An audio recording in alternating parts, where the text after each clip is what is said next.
Maria was gone all morning, so we had a little bit of screen time and then hit the woods with some geocaching. Oh. Oh. No.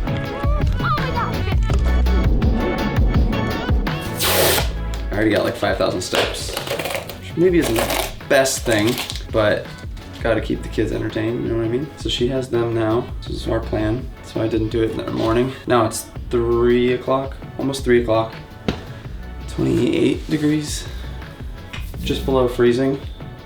We'll go like through to almost sunset. But I'm gonna prep bottles now.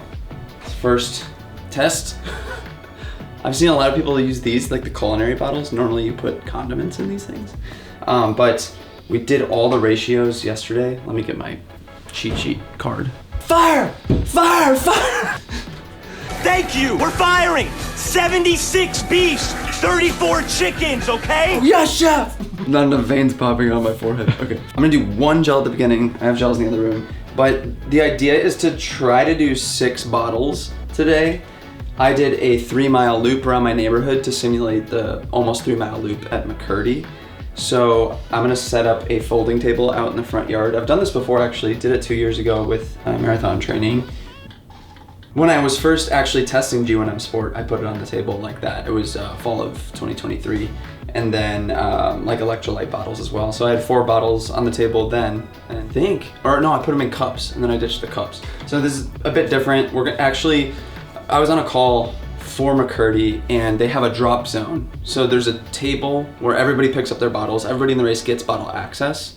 So I need to like make these fancy with different colors to signify that they're mine, because I'm assuming other people will probably do this style of bottle as well. And then they have like a drop zone 800 meters after the tables. So I know the half-mile mark from my house on this loop, so I'm just gonna drop all the bottles at that spot, and at the end of the run we'll go back and pick them all up. These aren't super sturdy. Like the top pops off pretty easy. I was even trying to like aggressively pop this top open, and this whole thing was coming off on some of them. So I'm gonna need to tape them for sure. Today I'll just squeeze really hard here and then pull this off. But the release rate isn't like the fastest, which I think is a good and a bad thing. Anyway, the ratio that we're gonna work with today, came to find out, I'm gonna do 20 ounces like I normally do of water within the shaker bottle. I normally do 2 scoops of G1M Sport. I'm doing 4 scoops in 20 ounces. So it's twice the concentrate. So it's gonna be much thicker. I've never consumed it that dense before, so we'll find out what that's like today. Because if we do that, these are all 8-ounce bottles, did all the math. 4 scoops in 20 ounces is going to be 32 grams of carbs per 8 ounces of fluid in these bottles. I imagine I'm not going to go through the entire 8 ounces every time I grab a bottle. I think the goal will just be to at least get 6 of it, 3/4, and hopefully all of it. But if I don't, that still puts me at 24 grams of carbs per bottle. So today, if we do 24 grams per bottle for 6 bottles, we're gonna end up with just shy of 150. Now really, my sweet spot is like that 60, really 70 grams of carbs per hour when I race and when I do long run workouts like this. Some people go as far as to do 100. I can't, as you know, it's hard for me to consume a lot while I race, so I rely heavily on the carb load. I didn't do a super great job of carb loading yesterday. I was intentional, but not as much as I would in race, so I kind of regret that. But I'll start off with the gels. There'll be 24 right away, and then hopefully another 150 throughout the race, throughout the workout. I really, like, if I were to guess, I'm gonna get through 4 of these bottles, and I feel like on the 5th and 6th, I'm gonna try, but I'm probably only gonna get like half of it down and then fight puking that whole last section. So the workout is a 22-mile workout. It's 8 miles of warm up and then 4 miles of a tempo section at 5:40 per mile, 1 mile off. So that's just an easy rest mile into 2 miles straight of 5:30 per mile, another mile off, and then 4 miles again at 5:40 pace into 2 cool down miles, totaling in 22. That should be 7 laps in the 3-mile loop. Once we get back here, do half mile, get the bottles, come back. That'll close it out at 22. Rip to me. Okay, let's do it.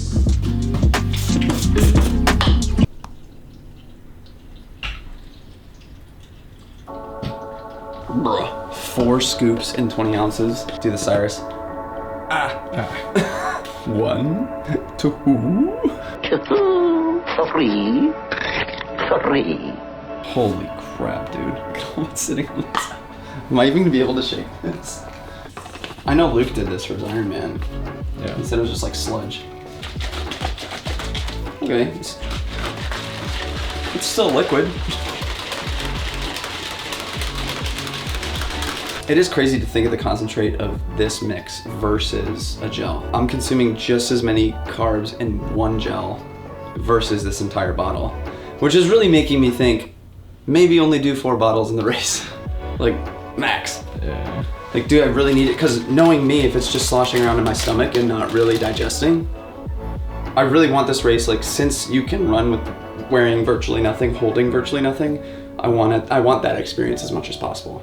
No handheld water bottle, virtually no gels on the side, just me and my kit, my shoes, and that's it. Let's see how this pours.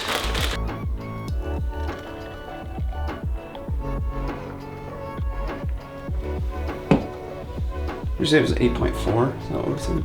Yeah. Goes 250 mil. Just get a little test. Well, that's not bad at all. I feel like it tastes the same. It's interesting. Huh, I thought it was gonna be like so much more sludgy. Because these are 250 mil bottles, which is 8.4 ounces. Gotta love all the math and running, right? Feels like we have a baby all over again. Is this what it feels like to be an elite? I guess. Yeah, dude. The extra stress of all this is, I don't know. Is it worth it? Like, are bottles really that much better? I guess we'll see. The other added thing here is that I'm getting much more electrolytes than the gels, because the gels have 105 milligrams per gel. I'm getting like at least 300 in each bottle. So I feel like that's the other component, is like I don't necessarily want to have that much sodium the entire race. So that's another reason to take the gels instead of chewing them the entire time. If in the race I did 8 bottles at roughly 300 milligrams, we'll call it 250. It's 2,000 milligrams of sodium. That's quite a bit. If it's not a hot day and I'm not sweating that much, I'm like, I wouldn't normally take that much salt in a race, but we'll test that today. We'll see. I'm gonna put 5 bottles out. We're gonna do 5 bottles, 1 water bottle, two water bottles, and then I'm gonna carry 3 gels. Do you think you're nervous for the workout or just this stuff? Probably all of it. I'm more nervous of the workout. Yeah. Which feels kind of silly because, I mean, I just did that one last week in the middle of the week with that 6 mile tempo at 5:35 and then 3 by mile at less than 5:20. It's just more volume. That last set is what's gonna kill me. The 4 mile tempo blast. I feel like I'll get through the 2 mile section and be like gassed. I'll recover on the mile, but then staring the 4 mile section in the face is gonna be like. But Clark gave me some advice earlier. He called me. He's just like, after the 2nd mile of that last set, when you go into 3rd mile, just do like 10 quick steps and lock in and just hang on for dear life. So that's what I'm gonna do. Not gonna overcomplicate it. It's just running. Just one foot for the other. Let's do it. I did the Wahoo Kicker workout, the 14 mile workout last week in these. Absolutely loved them. So we'll test it on the roads and a long run workout today to see if it's going to be my race shoe. No carbon fiber plate in this. It's carbon fiber rods, I believe. Whatever that means. They look real sexy though.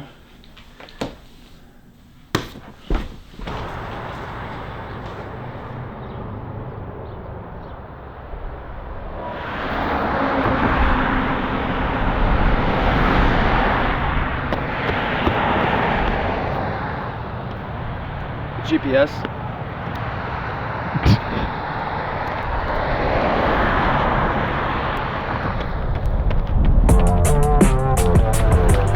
I said I would go out chill. I'm like 7:30s, just like you put on carbon shoes and you're just like take a look around, don't the trees look like they're waving? Maybe I should shut my mouth.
So the first bottle was just a test with water, and I clearly spilled all over myself and didn't realize it. So that's another part about these tops that are kind of annoying.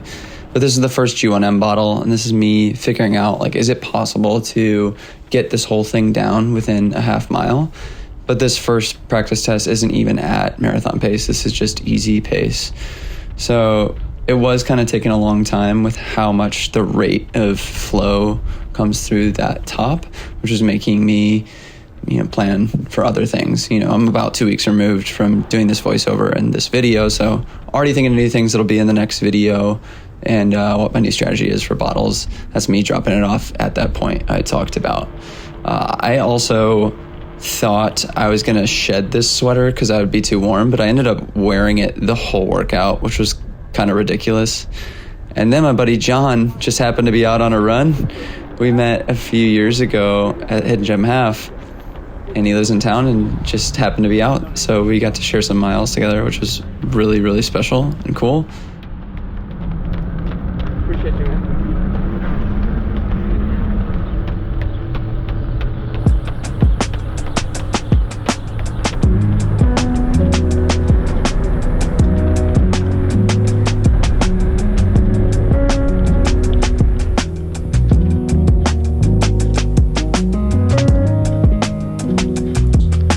This whole section, I'm just, the tempo section in a long run workout, just trying to get in my head and tell myself not to panic, to have that whole philosophy of run the rep you're in.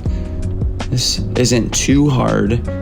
Always just being in the moment and realizing, like, I can do this right now, and right now is really all that matters. Doesn't matter what is ahead, just overcome right now and don't get overwhelmed. Just run what you're doing.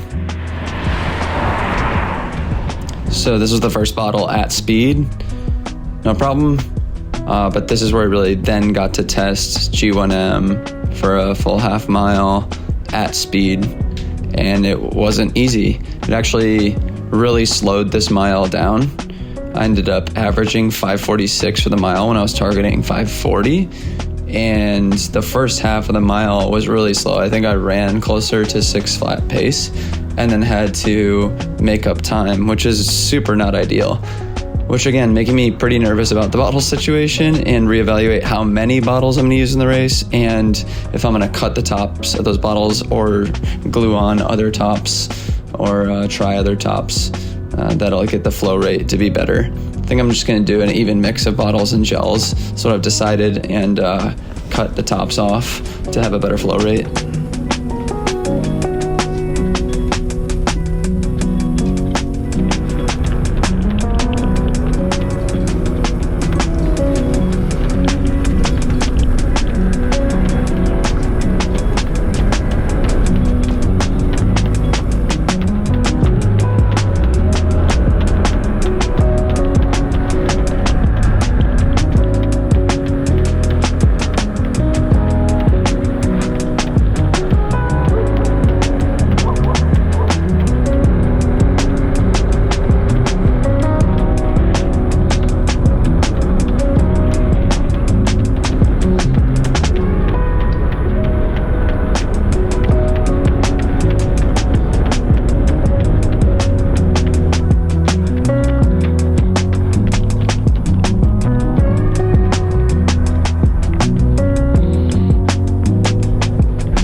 Such a big deal. You're not elite. You're committing so much of your life to this, only to, in these moments, despise the very thing you say you love. Stop being dramatic and just do it. Why do you think you're any more special than any other of the thousands of runners that toe the line with you on race day. You can't do this. Did you hear me? I said you can't do this. Give up. Every fiber of your being is telling you to stop right now. Give up. Stop.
Trying not to be dramatic, but holy crap, this is the hardest I've pushed horse in a long time. All right, enough drama.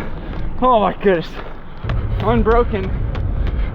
That was 540 on the dot. Let's go. The last two were like 540 on the dot. Dude, it took everything in me to maintain that. I just kept being like, you can't do it. And like every quarter mile, I'd wax between, this is not gonna happen, and you have to endure. Just, those workouts are so hard to do alone, but I'm so proud of saying yes over and over and over. Go.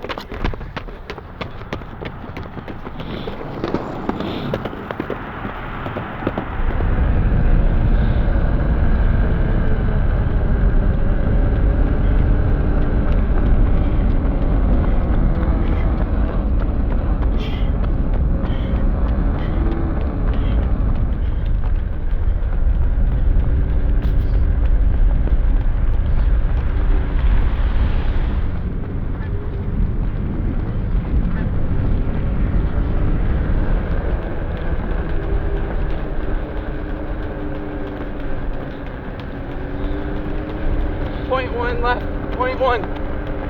Come on, that's a 10th of a mile, that's nothing, you got this.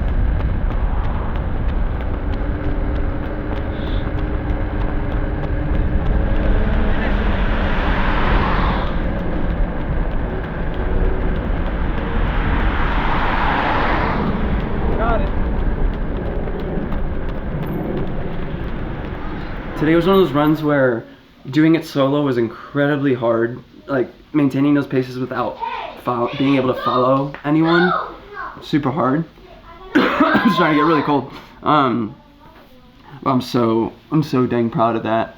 It feels really good to have like a solid long run workout win. I was an idiot and I didn't structure the workout in my watch. I realized that on the first tempo section. It's just always something. There's so many variables. We even planned for half an hour yesterday and I still didn't think to do that. My 2 watch faces that I've customized for myself are overall distance and average mile time over that distance. That's my first watch face, and then total time run. My second watch face is current mile pace and heart rate. So I had no idea what my splits were outside of manually splitting them. And when you're running that fast and your mind is like drifting off to wherever, Fairyland? it's hard to remember to split every mile. So I wasn't getting accurate split data. I would accidentally do it like 0.03 miles over and know that I was relatively in the pace. I'm usually much more disciplined with my pacing when I know the exact split pace as it's going. Like I love having the average split pace of the split I'm in. So if I saw, if I was supposed to be running 540 and I saw that it was at 452, I could just up it a bit. As opposed to, oh, I'm running 538 right now, but if I was running 546 for a quarter mile, my average is around 543 and I don't know that. So knowing that that was the case, I'm really proud of the splits that I had. They were kind of all over the place, which indicates that I didn't know where I was, but overall the averages are great because I went 539, 546, 531, 534, and that was an overcompensation for sure because I saw that that second mile on the first tempo was a little slow.